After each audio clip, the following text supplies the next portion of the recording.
The entertainment world and boxing collide yet again this weekend, this time in the UK when UK's own KSI takes on Tommy Fury. Also, Logan Paul going up against MMA fighter turned now boxer and Dillon Danis. KSI, massive social media personality, rapper turned boxer, undefeated in his professional career, but Tommy Fury will be the first true boxer he faces. As for Paul Danis entering his first boxing match, Logan Paul coming off his win against Nate Diaz. Taking a look at the main card set to get underway at 2 Eastern this Saturday, 7 p.m. UK time. Let's welcome the guys behind the Morning Combat podcast. We have Luke Thomas and Brian Campbell here. As I mentioned, we have the entertainment world colliding with the boxing world yet again. Let's start with KSI going up against Fury. These two guys outside of the ring are throwing bottles at one another. KSI undefeated, but again, for the first time, BC going up against a true boxer in Fury. What do you expect here? I think there's an interesting sort of stake that they're fighting for here. No real titles in yet another crossover sort of carnival circus boxing event. Yet what's happening, I believe, is that the more hardcore fight fans may be taking a step back, this whole genre is producing new fans left and right. And within this genre, we thought Jake Paul was possibly the best of the group. Yes, he largely feasted, on retired UFC fighters, but when he went up against Tommy Fury earlier this year and suffered a defeat in a close fight, suddenly we wanted to ask ourselves, is Tommy Fury just a bad real boxer, or is Tommy Fury now potentially the best of the best in this overall bubble? Opposite him is KSI, who's never been beaten, has a close decision win over Logan Paul and a draw in their amateur meeting, which sort of kicked off this boxing bubble back in 2018. So in some ways, you can look at this fight and sort of frame it as this is sort of the championship of the moment, of the type of crossover personality turned fighters. This might be to find out right now at the moment who's the best of both of them. And I know a lot of people may say, hey, oh, Tommy Fury, isn't he actually a real fighter? He is the half-brother of Tyson Fury, the heavyweight champion.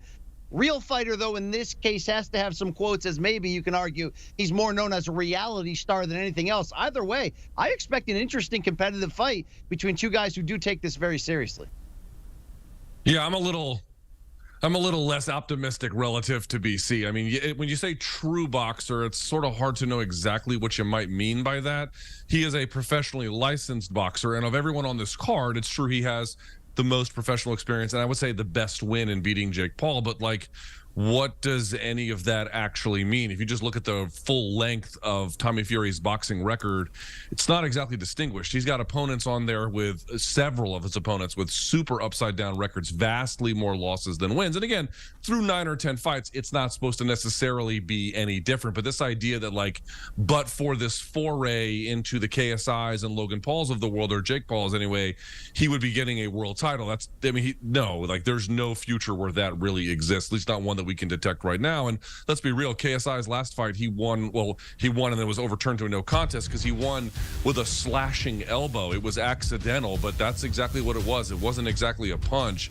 So I'll grant that BC, that you have something here of a meeting of some of the more larger figures in this kind of outside space, and that I do think is still viable for some time, but we really have to be very careful about what we're talking about here when we're discussing actual credentials. Tommy Fury's got the best of them, and he's hanging on to them by a very thin margin. So we will use soft quotations around true boxer, but either way, BC, you brought it up. Look, these guys are bringing in a whole new genre of fans to these fights, and it is happening, and there's a line, and we're gonna get a pick on this. Fury is the big favorite going into this. He is minus 360, KSI plus 255. BC, who do you like to win this one?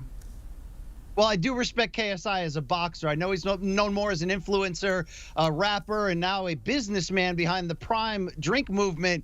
I think he'll be competitive in this, but here's the thing about Tommy Fury. I gotta be honest, we all counted him out as true boxing experts in some ways ahead of this Jake Paul fight, because we thought we'd seen the best of Tommy Fury. We'd seen him on Jake Paul undercards against fighters half his size, and he just didn't look like a real full-time premier fighter. That did change against Jake Paul, primarily because he went back to the basics. Tommy Fury used a jab. He had a motor. Yes, he got knocked down in the final round, which brought the scorecards even closer.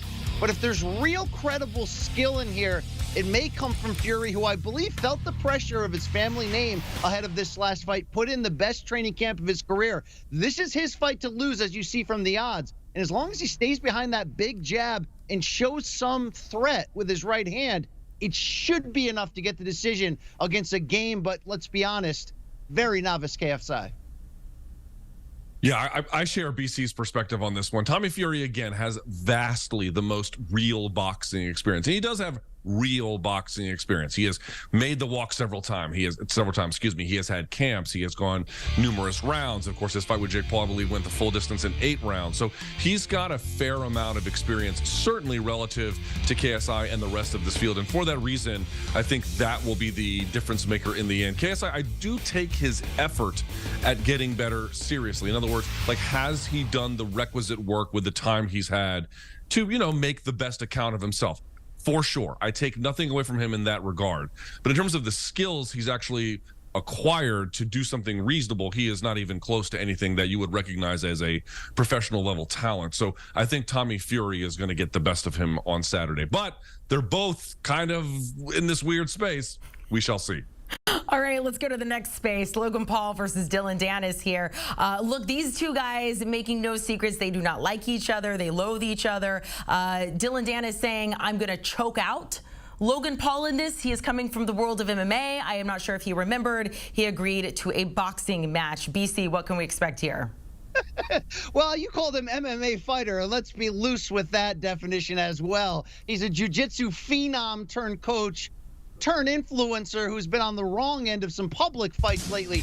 But here's what I got to say about this. This fight brought our eyeballs to the event. This fight is the reason so many of us in the true combat side are taking this seriously.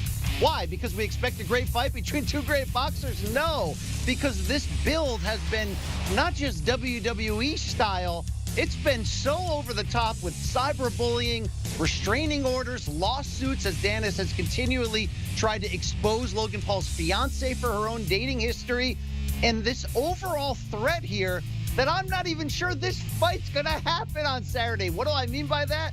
MMA fighter turned bare knuckle boxer and fan favorite Mike Perry is the backup for this fight. He has already flown to Manchester, England, and will be available and ready should Dillon Danis either pull out, should his troubles with the law force him to withdraw, should whatever. It's weird. We've got this love triangle, yet only 2 of them can fight at the end. Whatever iteration you get, it's going to be weird. It's going to be wild. It's going to be wacky. Just know that this sort of, trash side of the road type of stuff here, it became good enough. I'm interested. I'm fired up on Saturday. I don't even know why. They got me.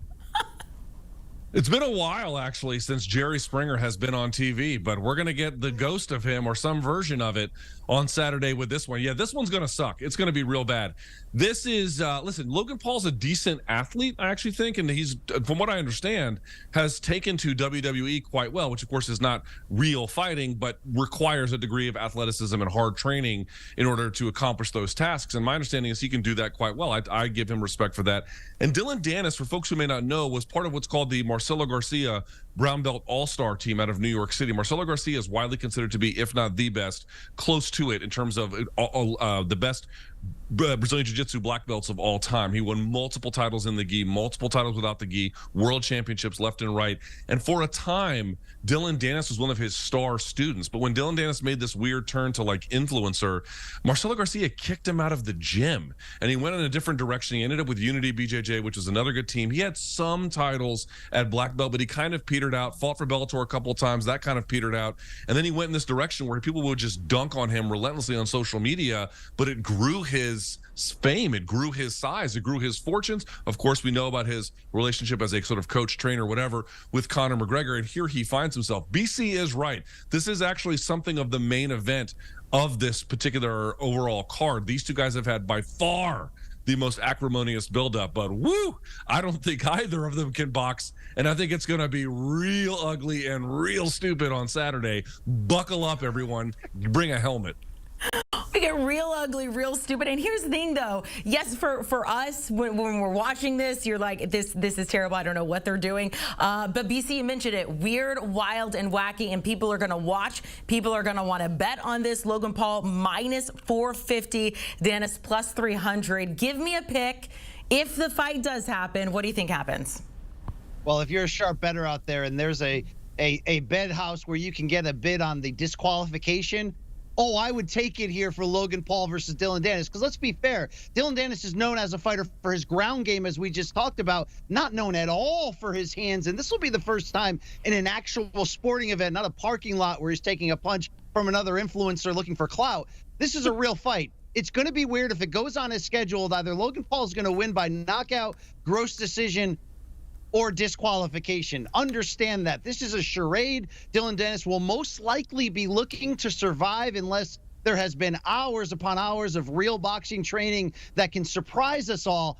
I just want everybody to know this. If for whatever reason this fight doesn't happen and we get Mike Perry sliding in to save the day against Logan Paul, give me Perry by knockout right there. If not, Logan Paul's going to win. It's just up to you to juggle how weird you think it's going to get. Is a DQ enough? Somebody punched to the south of the border? Something wacky's going to happen here. Yeah, Dillon Danis in his media workout today did nothing but pro wrestling and jiu-jitsu. That's it. He didn't do hardly any boxing at all. I think BC's right. Disqualification, I don't know, although that's certainly on the table, but definitely take the under. I have a hard time seeing this one go the distance, even if the fight was only 2 rounds. It cannot be the case that they're going to go the full entire distance. No chance about it. One way or the other, this one ends early, and probably Logan Paul gets his hand raised. Yeah, I was wondering if you could bet on Danis trying for a takedown at some point or another, and then that's going to be what ends the fight there. Okay, guys, thank you so much. Hey, Luke, really quickly, as we put up the promo, you guys hit episode 500 for Morning Combat. Tell us what we can expect in that. Again, this is the Dillon Danis, Logan Paul of podcasts. Just real stupid, real dumb, but maybe real fun. We'll have some live coverage for you of this event on Saturday and all the other big action in combat sports.